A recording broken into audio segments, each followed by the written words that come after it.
I'm Candice Malcolm, and this is the Candice Malcolm Show. Thank you so much for tuning in. So we just did a segment with Bruce Pardy, professor of law at Queen's University, talking about Alberta independence and what Canada really needs, the sort of turmoil that might make us change for the better.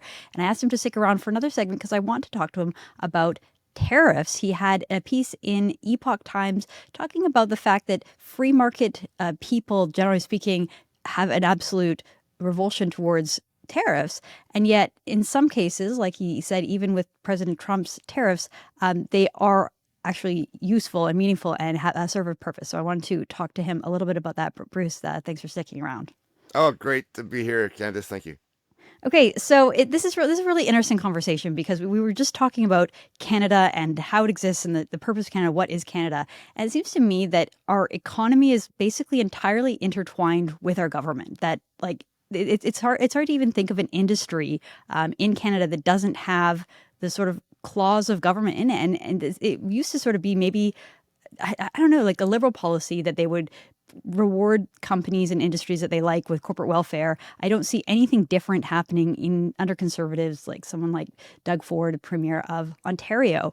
And so it seems to me that when President Trump came in and said Americans are done being taken advantage of, we're going to hit everyone back with tariffs, the response from Canada ought to have been, okay, we need to sort out our own affairs and maybe stop with all of these subsidies. And yet the response from all the parties were, let's go even more, double down even more with our own tariffs, countervailing tariffs, except for we were the ones that had tariffs in the first place. So I'm wondering if you could just sort of help us understand what's happening here and what your thoughts and opinions are on this. Yes, no, you're 100% correct. It's a Canada's response to these tariffs has been pretty rich, in the sense that Canada has huge tariffs on its own imports, especially and including from the United States. And moreover, we have trade barriers between our own provinces. And so the Canadian response to the Trump tariffs, which was a sort of a haughty, tariffs are always bad for both sides, well, you either believe that or you don't. And if you believe it, then why do you have tariffs already that pre-exist the new Trump tariffs? So the whole thing is political gamemanship. Not you should not take what they say at face value. It's not what they really mean. Well, I'm sorry. Go ahead. No, I was going to say, and you're absolutely correct that the proper economic response to the Trump tariffs would have been to re-examine what this country does and to see if Trump has a point, and I think he does.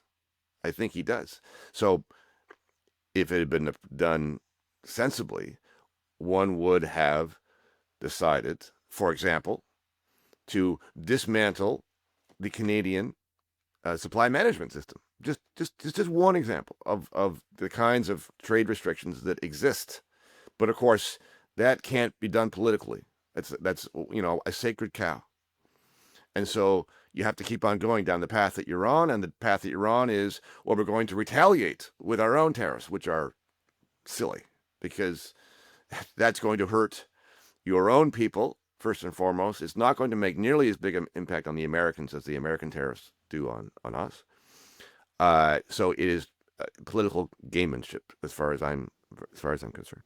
Well, but it's not even just supply management. Like we hear a lot of grumblings. Like, say, Maxime Bernier, in some ways, the People's Party was founded on this idea because when he was running for Conservative leader, he wanted to do away with the milk dairy quotas that exist. And Andrew Scheer sort of famously courted those dairy farmers and was able to win in Quebec, which is why he became the leader of the Conservative Party on like the 17th ballot by half a percentage point. Like it was incredibly close. And so Maxime Bernier went his own way for a number of other reasons as well. But that's the one that conservatives and I guess free market thinkers talk about a lot. But when you look at Canada's entire the big companies in Canada and the big industries, they're all in some ways federally regulated to get special advantages, whether you're talking about the airlines, like Air Canada, doesn't see a lot of competition. The banks, this was a dispute that Trump would talk about whether or not American banks are, yeah, sure, you can have an American credit card, but when it comes to consumer banks, you don't walk down the street and see a Wells Fargo or a Chase, you see a TD and an RBC and those kind of things. Or you could talk about telecommunications and Bell and Rogers. There isn't competition from American companies, and if there were, the Canadian companies probably just wouldn't really exist, right? And so it's kind of an interesting question. I was talking to someone who was all, I don't know if you remember, a couple of years ago, Target, which is a big American retailer, came into Canada, and it was this big exciting thing. I know a lot of people who do their household shopping at Target in the States. I know even people in Canada who literally drive across the border to go to Target. It's such a great store, right? So people were really excited when it was coming to Canada. And then it came to Canada. It was terrible. It was a total flop. And the shelves were half empty. And all the great things about Target that you loved when you go do it down in the States, it wasn't there in Canada. And you're talking to someone who was involved in the deal. It basically said, we were told that Canada, that we were entering into this 40 million person market, and it was a huge opportunity for us. But then we got there, we realized that really what it was like a 13 million person market, Ontario, and then a whole bunch of other markets we didn't really understand. And that basically exactly what you were describing, that the interprovincial trade barriers make it so that we're not one market. We're divided up into many markets. And so all this is just to say that it seems like without this weird, Kafka-esque system that we've created with regards to so many rules in our economy, like without restrictions, I know, again, former Prime Minister Justin Trudeau apparently said to Donald Trump, if we didn't have all these subsidies, we wouldn't exist as a country. Like Canada would be finished. And Trump loves to repeat that line. It's not something that Canadian politicians ever say to the public in Canada, but it's sort of an interesting concept. What do you think? Yes, I agree. So this is part of the angst in the Canadian character, if you like. We are dependent on the United States economically, militarily, even culturally. We depend on them. They are our market. And so we can't function without them, and yet we think we're against them in some kind of cultural sense. And so this is like it's kind of cultural schizophrenia, right? We love them and we hate them. We hate them because we love them. We hate them because we need them. Canada is becoming a managed society. Our economy is managed. Yes, it is. Our economy is full of protectionism. So people who think, oh well, Canada is essentially a capitalist society, I don't think so. When we have property, in a sense, but our property is now as much of a liability as an asset because of the way our governments regard it as a thing to be taxed and regulated and controlled and directed. So we are a long way off. We've fallen a long way from what it is that we think that we are, or at least what we think we were. And it is going to take a kind of economic and cultural earthquake to wake a lot of us up, to realize what we've come to. Our response to the tariffs is just one of the reflections of that reality. Well, I mean, this should be a wake up call, right? Like this entire Trump episode should have been a wake up to Canadians that something needs to change. Instead, I think Canadians had the opposite reaction, which is we need to like all double down on this. I'll give you a quick example. President Trump announced earlier this week really kind of a devastating move for the Canadian film industry. He said the movie industry in America is dying a very fast death. Other countries are offering all sorts of incentives to draw our filmmakers and studios away from the United States. Hollywood and many other areas within the U.S. are being devastated. And so he goes on and he basically just announces an immediate 100% tariff on any and all movies coming into our country that are produced in foreign lands. We want to make movies in America again.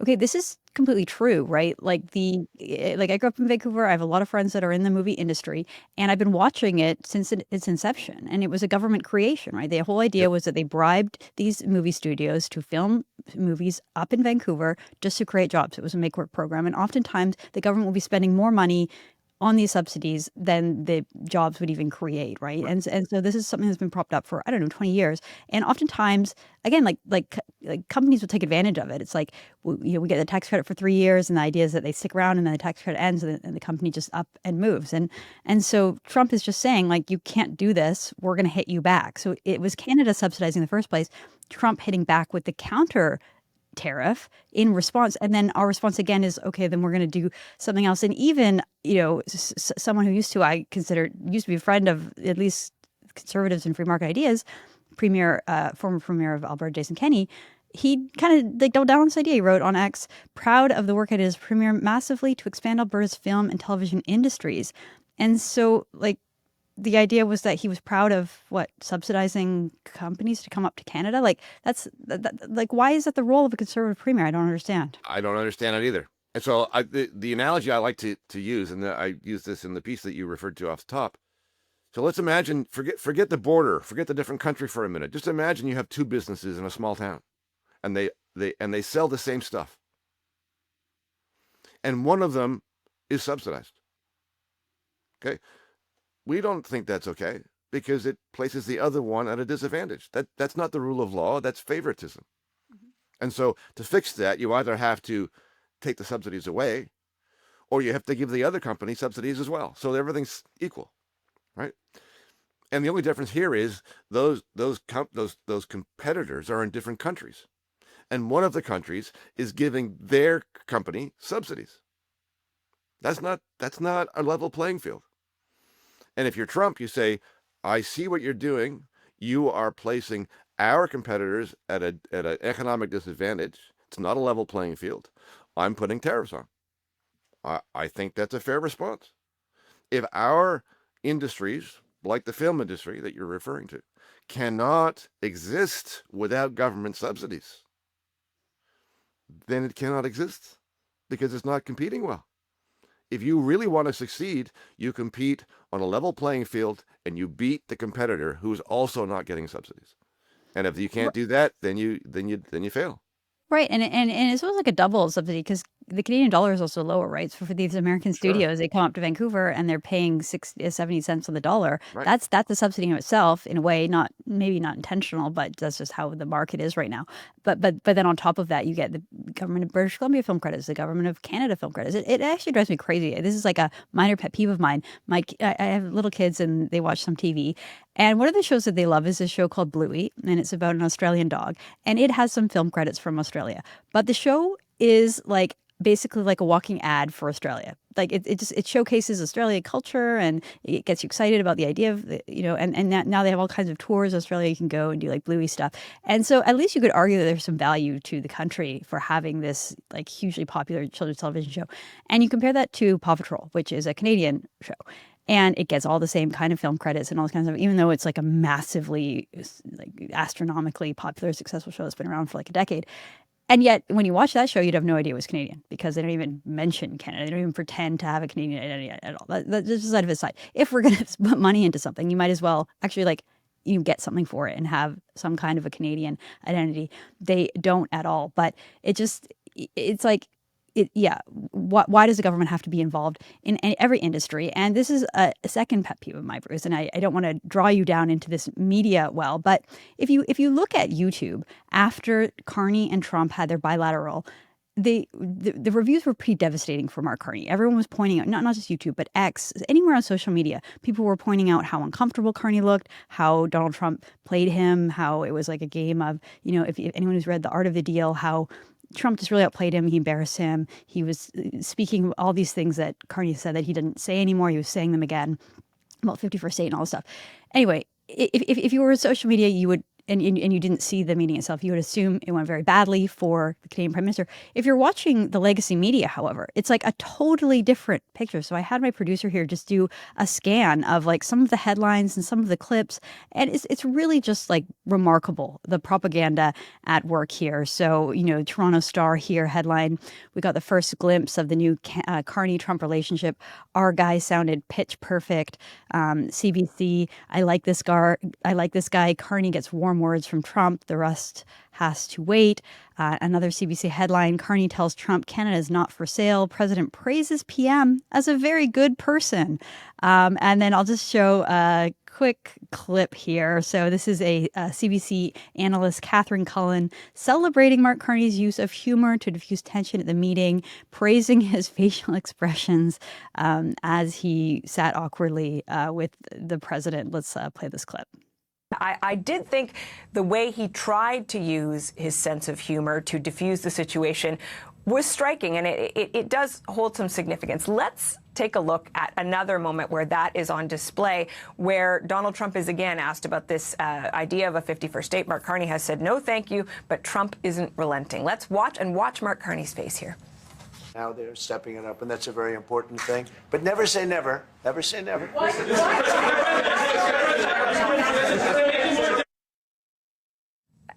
And, you know, there he is. He's laughing, Heather, right? laughing He's sort of like wiggling in his eyebrows a little there. Wink He's to the doing a little. journalists, yeah. That's it. But I think this is significant because it was clearly something of a strategy to try to diffuse the tension. Okay, so I just have one more. Another CBC reporter, Aaron Collins, praising Mark Carney again for his facial expressions. Let's play this clip. After Carney said Canada's not for sale, the president, he continues insisting that, Canada could be had. But just watch what the prime minister does here. Now they're stepping it up, and that's a very important thing. But never say never. Never say never.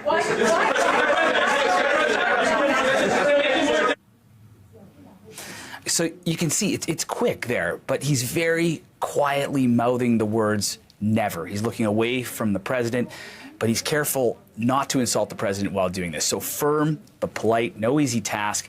It's a very Canadian strategy, Andrew. Well, trying too hard. What did you think of that, Bruce? But it doesn't matter how, if they're right or wrong in their opinion. The fact of the matter is that the CBC is one of the best examples of the kind of thing we're talking about, right? The CBC is a government institution. So nobody in their right mind ought to listen to anything they have to say. It doesn't matter if they're right or wrong. You start off in a deficit because they are funded, in this case of the CBC, entirely by the government. It's a government mouthpiece. That's what it's become. And of course, our legacy media, although they are not government institutions per se, they are also now getting funded by the federal government. And so they are discrediting themselves, in my view. They are like the other industries we referred to before, which are managed by government. And so you don't have a free market in journalism either. We certainly don't. And we saw even during the campaign, I mean, we had Preston Manning write to the ethics commissioner saying it was a conflict of interest for Mark Carney to pledge an extra $150 million to the CBC during the campaign. That's a pretty clear example, I think, of a conflict of interest. They had no interest in following that, basically dismissed it. But we also saw that the News Media Act, the one that made Google pay $100 million, it was basically a shakedown saying, give us this money in order to operate in Canada. That money was given to the Canadian government. They distributed it to news outlets during the election campaign. So the big newspapers, including wire services like the Canadian Press, all got millions and millions of money from the government during the election campaign. So it used to just be CBC that we would worry about. And now it's almost everybody in the legacy media, almost anyone, every newspaper, even the private, CTV, Global, everyone's got their hand in the jar when it comes to government subsidies. And it's like, how can anyone who claims to be a journalist operate in good faith, knowing that they're funded by the government and not even the government, like one political party that's pushing this? It's an attack on our democracy and our free press, and yet it's the legacy media love to talk about attacks on democracy, but never when it comes to this kind of thing. Yes, well, I agree with you, but the real problem is that it seems to be okay with the people. That the Canadians do not, on the whole, I don't mean that everybody's of the same mind, but on the whole, Canadians do not seem to be upset about this and so many other things about the big picture in this country. Well, right? I completely agree that people, this should have been a wake-up call. Unfortunately, it wasn't. I want to just bring in one other topic, Bruce. I don't know if you're interested in this at all, but I am. One of the things that I really loved about what happened in the U.S. 2024 election was the MAHA movement, the Make America Healthy Again movement. I think it started as like a bunch of moms on Instagram that were kind of worried about like the things that were in our kids' food, and I was one of those moms for sure. And it's grown into this huge movement. Well, yesterday we learned that President Trump has appointed Dr. Casey Means to be the next Surgeon General of the United States. Now, you might not know who she is. Casey Means wrote a book called Good Energy. And I would say that this book is like my Bible, but of course the Bible is my Bible. But when it comes to health, I love this book so much. I bought like 30 copies of it, and I gave it to like everyone in my family, all my friends, and even my staff for Christmas, because I thought it was just such an important book. It's something that I live by. And I'm such a huge fan of Casey Means. She's a young doctor. She's in her 30s, and she was trained at Stanford and basically just completely revolted against the system, became like a holistic medicine person who advocates for good metabolic health and kind of walks people through how to achieve that. And so the idea that someone like this would be placed in a position like this, I think, is just truly exceptional and wonderful. And I'm so excited to see what will happen. So congratulations to Dr. Casey Means. And I think this is such a good sign. It doesn't really impact Canada, except for, of course, it will, because if the United States is able to clean up its food industry, get rid of a lot of the sort of very troublesome products and things that get placed in our foods, chemicals and all that kind of stuff, I think that it will have a positive impact on Canadians as well. So I don't know if you wanted to comment on this, but I'm very excited about it. Yeah. So again, back to the big picture. So here's the irony, in a way, if you like. So one of the claimed purposes of government is to protect us from the things that big bad corporations do. And yet what's actually happened is that governments and big corporations have been colluding to impose things on us. And part of the project that's now being carried out, or at least attempted, in the US is to get government out of it so that people can then choose for themselves again. Exactly. Right. And we'll see what, have to see over time how that project goes. But that's the project that has started in the US and has not started in Canada. Oh, tell me about it. Even when I go to my local organic market in, not a big city, but just outside a city, I go to a local organic market and I can't find bread that doesn't have like 50 ingredients, including a whole bunch of chemicals that I can't pronounce. Like you can't even find it. You can't even find like organic cheeses or anything like that. So it's like, it kind of is a market problem. But to your point, it's because governments have allowed corporations to collude and create all kinds of things. Like their priority is not actually having a healthy population or making sure the kids are healthy. Their priority is just making money for themselves. It's so disgusting.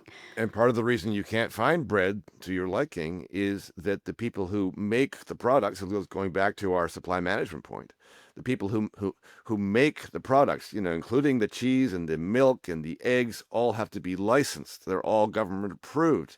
You can't just go to a local producer and say, you have stuff that I want, I have money that you want, let's transact. Government won't allow that for the very reason that our economy is managed.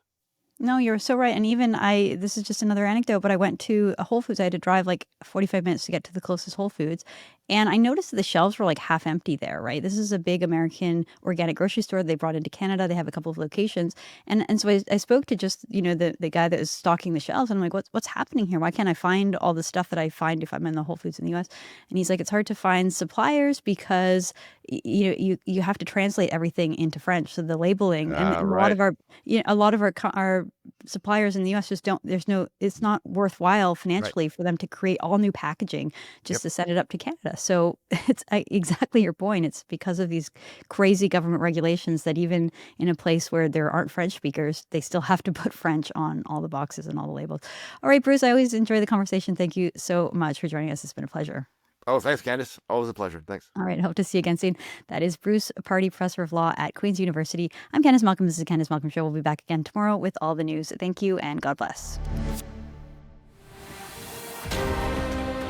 You're watching Juno News, Canada's fastest growing independent news network. Our team works day and night to bring you nationwide coverage of the issues that matter.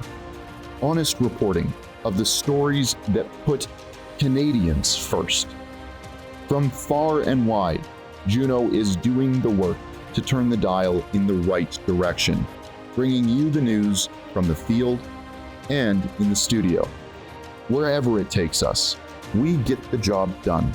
For you, for Canada.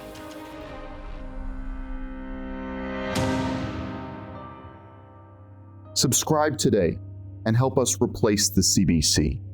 Go to junonews.com to join the fight.